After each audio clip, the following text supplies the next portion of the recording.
fine. It's fine. It's fine.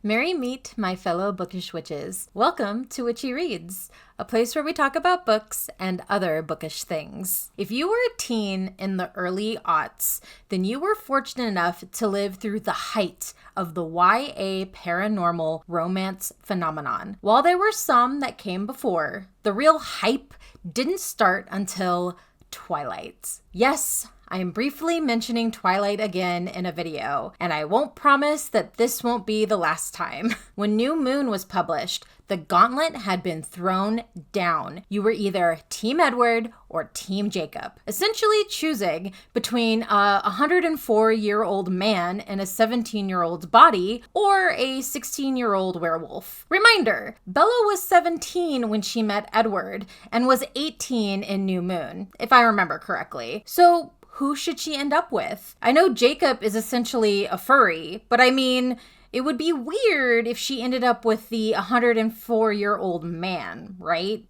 Right? Why am I mentioning this? What does it even matter? Well, I read my first really bad read of the year, and I won't lie, a big part of why that was is because there was a really cringe age gap between a really old immortal creature and a human teenager. So today, I want to briefly talk about immortal age gaps in supernatural/paranormal YA romance books, the allure, the issues, and the excuses.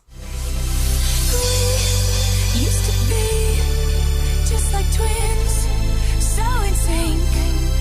An immortal romance is when a story includes a main romance plot between a creature who cannot die, presumably is decades old, and a human mortal who will presumably die at the anointed time of a regular human being, or choose to be turned into whatever immortal creature the love interest is, if that is an option. This kind of romance is usually found in genres of supernatural, paranormal, or fantasy romance, ranging from young adult, new adult, and recently adult. While I do think there has been a shift to have these kinds of romances shown more in new adult and adult novels, I do think the majority still exists within that young adult range, which is problematic the longer you think about it. Immortal romances are usually forgiven by the fact that the immortal creature is likely stuck in a younger body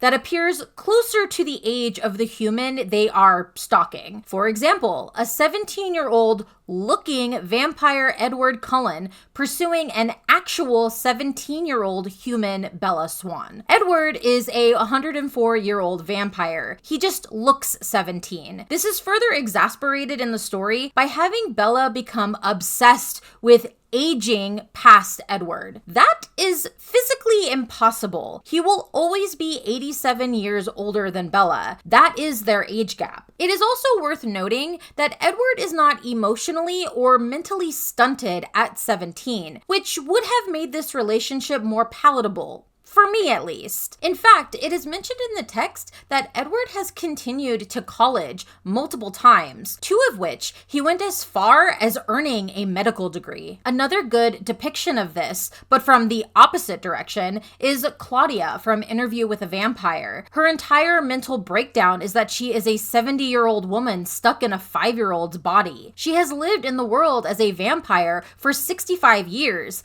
and in that time has grown mentally, though not physically. I understand why she wouldn't be able to have a companion the same way an older-looking vampire would, because she looks like a literal child. However, I do find it weird that we don't portray the same amount of cringe when the centuries-old immortal creature who looks 17 wants to bang a literal human minor. Which brings me to the YA paranormal romance, The Lantern's Ember by Colleen Houck. It has become more and more rare for me to pick up young adult books. Not that the genre is bad, but I have found that I have become much more particular in my YA selections. This book in particular has been on my shelf for a little bit. The reason this young adult book pulled my interest was honestly the vibes it promised. Those vibes were Halloween, Sleepy Hollow, jack-o'-lanterns, witches, a dark otherworld connected to the mortal world. If a book were to tick off the boxes for my favorite aesthetic, this one seemed to check off most of them. And bonus, it was written as a standalone, so no worries about having to read 2 to 4 more books to complete the story after this one. Now having read it, I can honestly say that I wish this had been a series, or written by someone who knows how to write a concise standalone story. Plainly put, this book was a mess from start to finish, resulting in a surface level story with questionable character and world building choices that left me yearning for a series. But not really, because the book was bad and I would not have read beyond this first one. First, we have our male main character, Jack. He is a creature known as a lantern, a centuries old, very powerful magical creature tasked with guarding one of the many gates or bridges between the mortal world and the other world. While he does keep otherworld creatures from entering the mortal world, his main task is to keep mortals from stumbling into the otherworld unknowingly, namely witches. The first night we are introduced to Jack, his boss, Rune, makes an appearance. He wants to warn him that a witch wind was felt near there, which apparently means a witch is nearby. Rune seems troubled by this, but Jack assures him that there is no witch in the village near his crossing. Rune verifies this and then leaves, but not before warning Jack that bad things would happen if he were to try to hide another witch in the mortal world. It is then suggested that this other witch that Jack tried to hide had crossed over into the other world and caused her village to collapse in on itself. In fact, the book makes it clear that this was the Roanoke colony by having Jack find the word Croatoan carved into a tree as the only thing remaining after everyone has disappeared. If you are a fan of dark colonial history, you will know what I am talking about. Essentially, it is a colony, no one knows what happened to them. The entire colony disappeared, and the only evidence that remained was the word Croatoan carved into a tree. This author has essentially pulled little bits of that lore into this story. We don't learn at this point why witches are important to the otherworld, aside from the fact that they are hunted. We also learn that Jack, like all lanterns, needs to keep his soul that makes up his power in a vessel of sorts. Rune keeps his in a firefly earring. Jack chooses to use a jack-o'-lantern, which he admits was not the smartest choice because if his lantern is destroyed, so is he. It is essentially his life force. Yeah. Jack. A medium-sized gourd is something that would be pretty easy to dispatch, even by a human. But how else would we get a floating, glowing jack-o'-lantern owned by a creature who rides a large black stallion and gets amusement by riding around tormenting the locals a la Sleepy Hollow? This ends up being the only reference made to Sleepy Hollow, and quite frankly, while I was excited to understand that reference, it wasn't done well. If that was the route they wanted to take with this character, there could have been a lot more that could have been done with it. So between the lackluster reveal of Jack being the Headless Horseman and the Roanoke colony reference, I knew I was not going to enjoy any of the other disappointing Halloween/Gothic references, which really was a shame because that was the primary reason I picked up this book. A young girl arrives at the village. Her name name is Ember. And when I say young girl, I'm not talking about a young 17-year-old Bella Swan arriving in Forks and making eyes at 104-year-old Edward across the high school cafeteria. No, no, no. I'm talking about a literal 6-year-old arriving by carriage to live with relatives because she is now an orphan, making eyes with Jack and him immediately feeling protective of her. Jack, the lantern, sat and watched as the carriage made its way to town. Just as it passed him, the curtain moved and a small white face was lit by a moonbeam. It was a wide-eyed little girl, her brown hair curled in ringlets. She pressed her hands against the glass and her pink mouth opened in a circle as she stared right at him. It's giving Jacob and Renesmee vibes. Jack keeps an unhealthy watch over Ember as she grows up. Part of this is watching her progression in learning her magical powers as a witch. Ember just seems to know she is a witch and has no problem knowing and learning various spells. This is never fully explained. She is just the Mary Sue of witches. She can also feel Jack's presence. For lack of a less creepy way to describe this, is almost turned on by it. But guys, it's okay, because Jack doesn't reveal himself to Ember until she is 17 years old. At that point,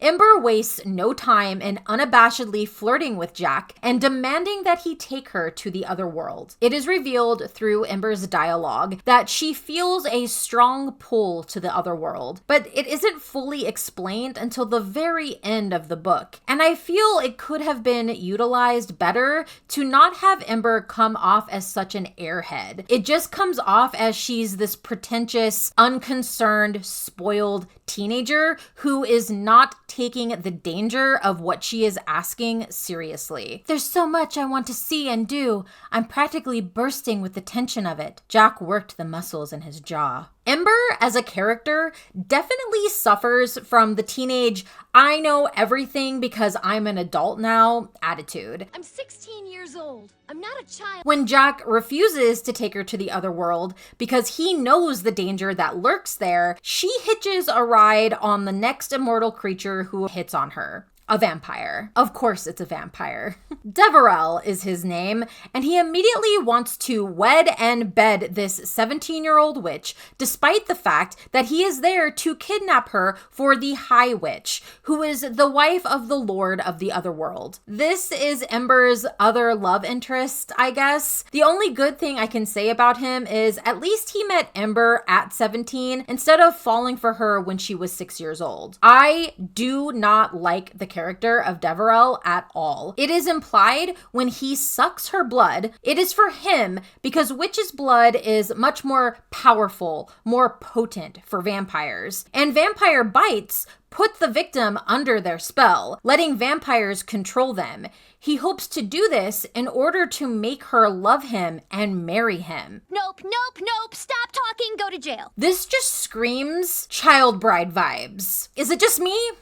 I hope not. And this vampire is an actual love interest contender. Why? Like, I get she's a teenager. He should have just been a means to an end to get to the other world. So Ember is in the other world with this vampire. We learn that the other world is run on witchlight. There is a shortage. Mikey, there's a scream shortage. We're walking.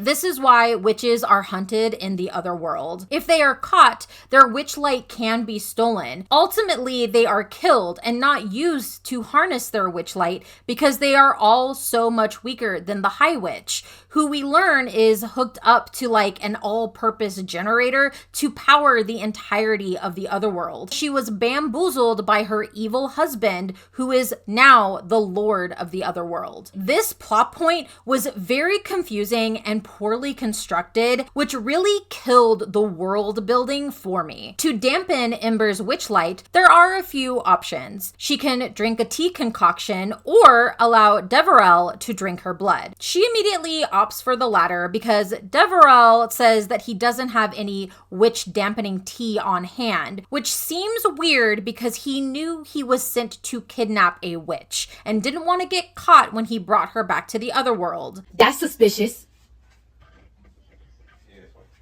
That's weird.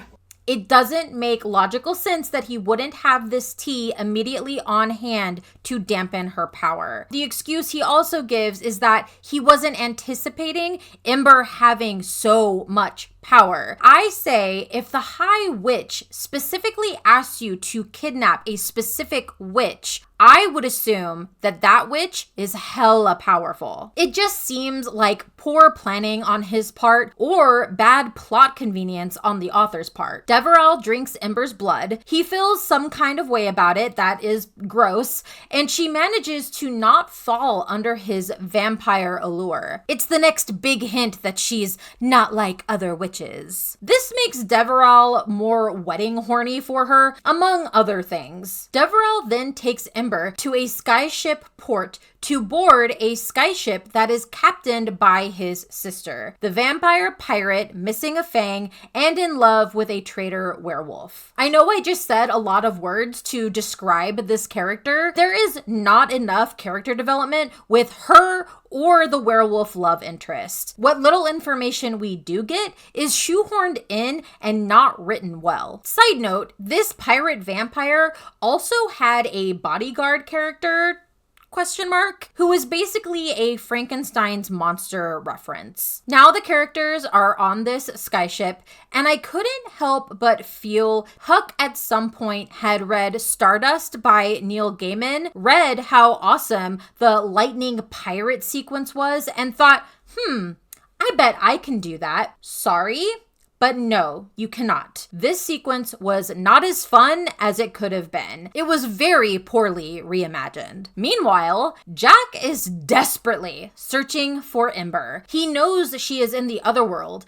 and he is powerful enough to use his lantern to locate her. But since Deverell has dampened her power, he can't find her. Jack then enlists Ember's best friend, scientist, inventor, and fourth love interest, because we don't have enough already, Finney. Apparently, his inventions and his close friendship with Ember makes him the perfect tracker. I think this plot point is extremely weak and was not needed at all. In fact, this entire character could have been thrown out, which makes me sad. I find best friend storylines way more fascinating and intriguing, if written well, than romance. I liked Finney theoretically as a character, but he served zero purpose, aside from what he brought as an inventor. If you were going to add this additional character, why make him a fourth love interest? It's just so convoluted and does not make sense. All these characters end up on the skyship together. For some nonsensical reason, the sleeping quarters are separated by gender, but Jack can turn into literal fog,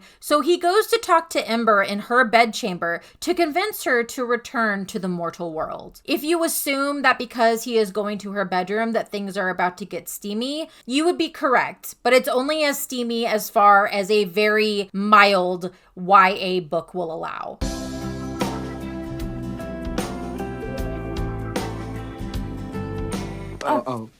Ember, of course, refuses his request to return to the mortal world, then confesses her love for him. He reveals his true form, and that is, he is a skeleton without a soul. His soul is in fact the lantern that is in the floating jack-o'-lantern. I can honestly appreciate Ember's response to seeing Jack's true form, which is basically the equivalent of, "Is that all?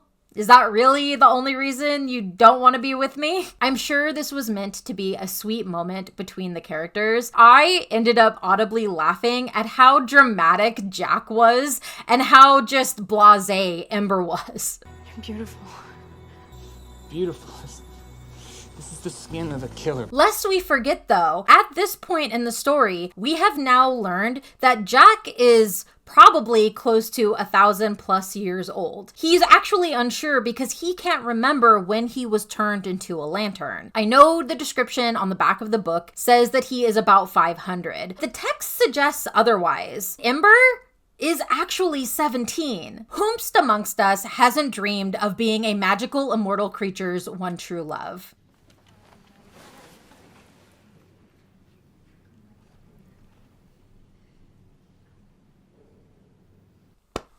I know I am guilty of this. But at some point, I found myself looking back at these YA paranormal romances with a deep feeling of cringe. Yes, of course, I still enjoy the time that I spent reading them. They still give me those warm nostalgia feels. That doesn't change the fact that I was reading a romance about a 100-plus-year-old supernatural creature, usually male, who actively chooses to pursue a teenage mortal, usually female. A big part of these romances is the allure of the magic these immortal creatures represent. They play into the feeling most young women have in wanting to be special. And what is more special, I ask you, than a magical creature choosing you to love? Yeah, sure.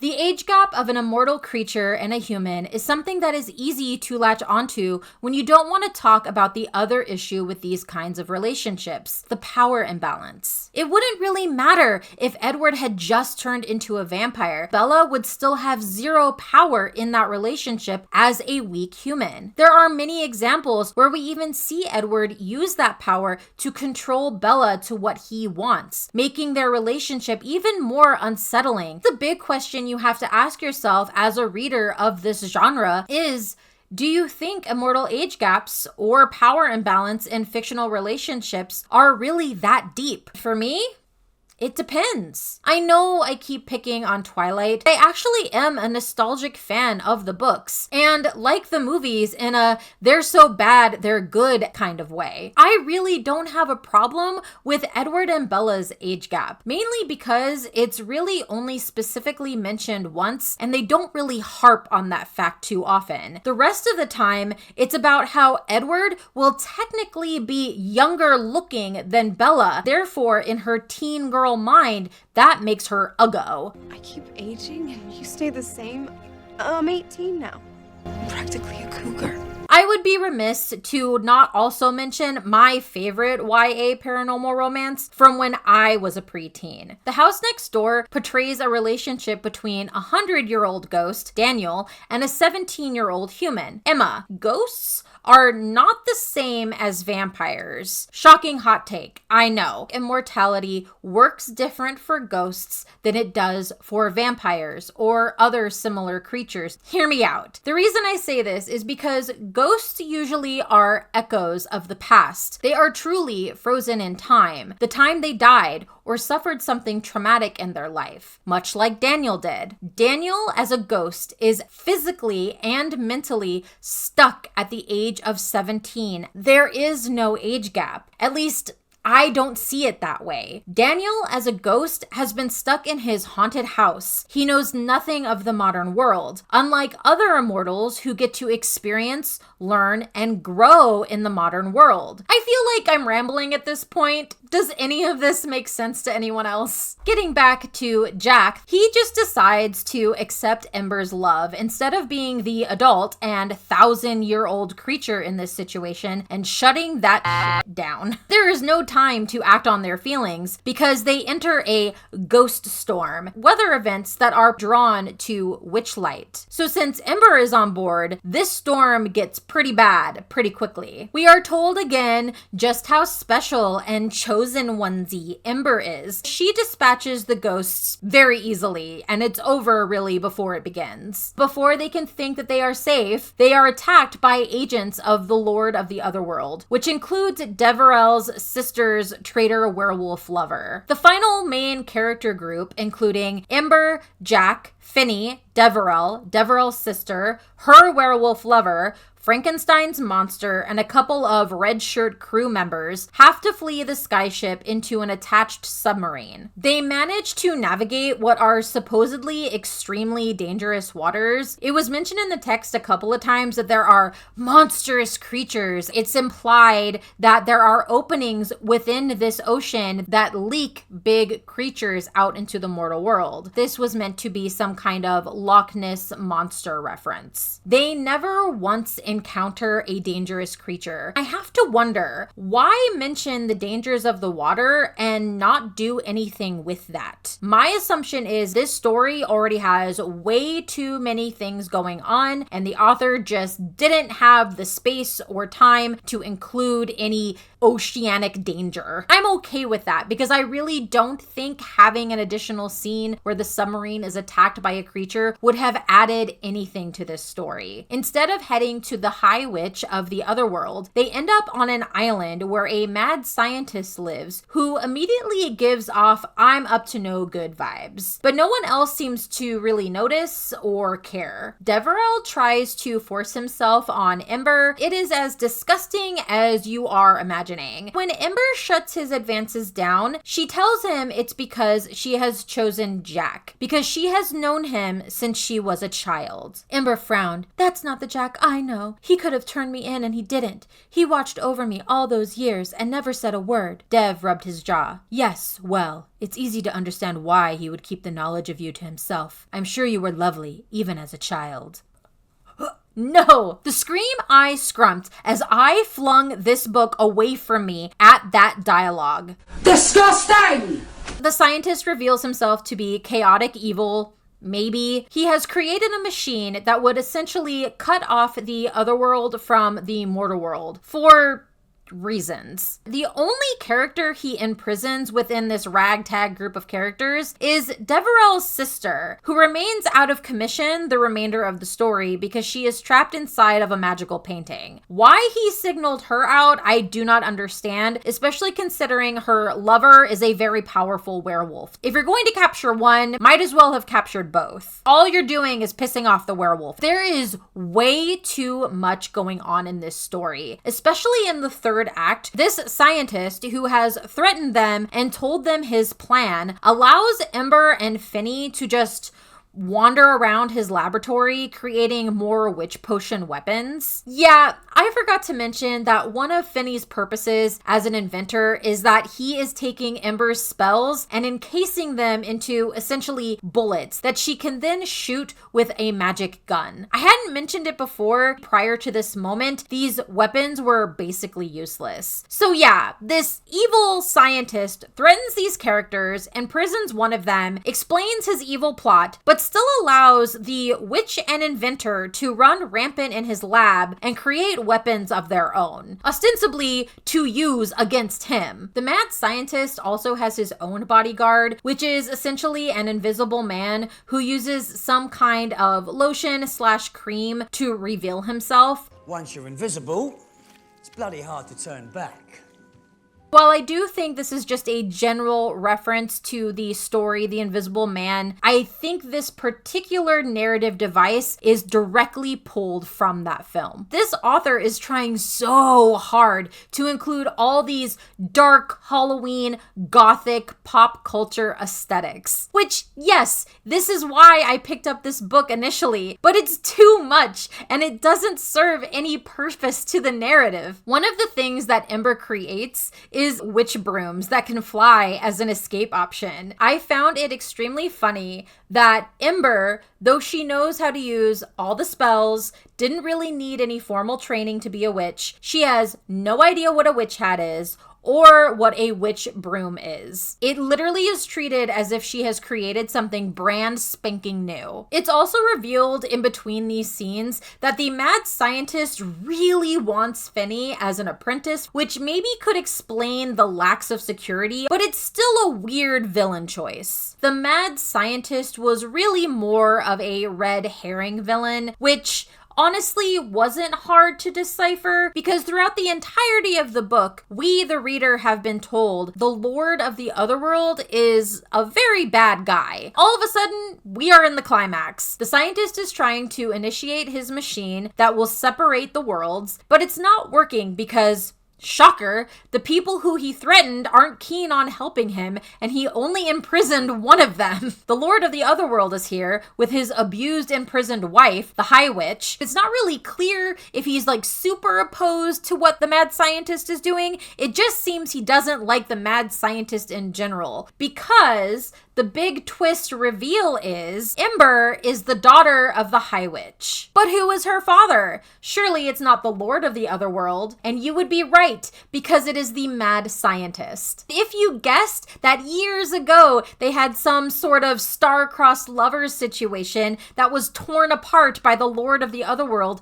because marrying the witch gave him youth and power, then you would be right. They do manage to eventually defeat the Lord of the Otherworld. In the scuffle, Jack, who up to this point has been labeled as the most powerful, most dangerous creature in the Otherworld, dies. But don't worry, Ember manages to bring him back in 0.5 seconds. The only condition is he has to remain a lantern. No mortalhood for Jack, which he thought he needed in order to be with Ember. After the battle, we get this weird speedrun backstory about how Ember ended up in the mortal world away from her parents. This is where the author decides to try to fix the age gap issue by stating that the person whom Ember was entrusted to kept her in the woods in a state of perpetual adolescence until she could no longer keep her that way and sent her to live with another mortal who acted as her aunt. No guys, really, it's okay because she wasn't really 6 years old when Jack met her. She was a decades-old 6-year-old, so it makes it fine that he essentially imprints on this barely older than a toddler human. This is fine. I'm okay with the events that are unfolding currently. The book ends with Jack and Ember becoming the spirits of Halloween, which doesn't make any kind of sense except if you are still following this book on vibes alone. I'm so tired. This book was so much. So exhausting. I don't want people to get the wrong impression in that I am against paranormal romances. In fact, I think it would be fun to have more stories where an immortal creature falls for a 40-year-old single mother just trying to get by. Even though the age gap would still be there, at least in human years, she would be a consenting adult instead of an angsty, horny, confused teenager who doesn't know what they are getting into. So because of the age gap and many other obvious plot issues, The Lantern's Ember by Colleen Houck is my first 1-star read of 2024. Putting the age gap debate aside for a moment, there was just so much going on that makes me wonder if Houck truly knew what she wanted to do with this story, where she wanted it to actually go and end up. It felt like it was more important to her to drop specific pop culture references and have a specific aesthetic throughout the story without any real thought or care as to how they would fit, if at all. I, for one, can appreciate enjoying all things Gothic and Halloween, but there was no need to have all those things in this story. I would have preferred sticking to 1 or 2 storylines that contained very minimal references to this aesthetic. It would have made the story more concise and coherent. If she was so insistent on including all these scattered plot pieces, then she should have written a longer book or made it into a series. As a standalone, it does not work. It's overcooked pasta being hurled at a wall and everything is sticking. Another annoyance that usually comes out of young adult novels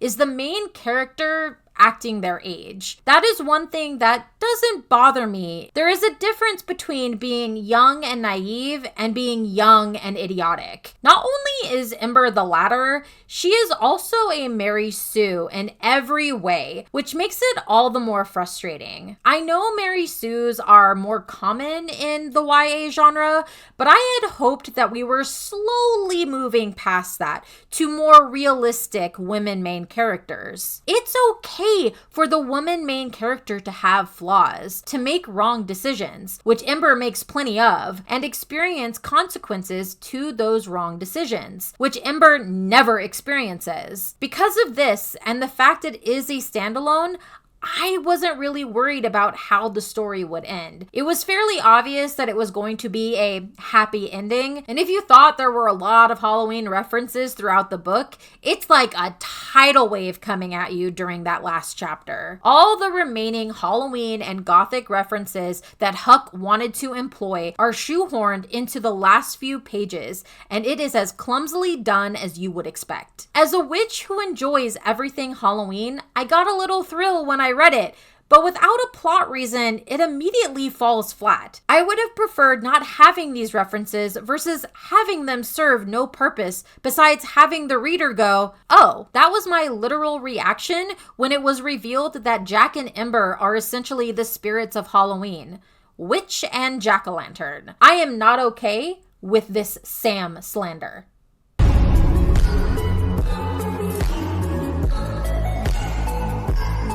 Thank you for letting me rant about this objectively bad book. Do you have an opinion on the young adult paranormal romance age gap? What is your preferred immortal creature love interest? In case it wasn't clear, mine is a ghost. Let me know down in the comments below. If you like my videos and would like to support my channel, the best way to do that right now is to like this video, subscribe to my channel, and share any videos that you particularly like. It really is a huge help, and I greatly appreciate it. Especially since YouTube seems to be age restricting my videos all of a sudden. Hopefully this gets fixed soon. Until our next chapter together, merry part and blessed be.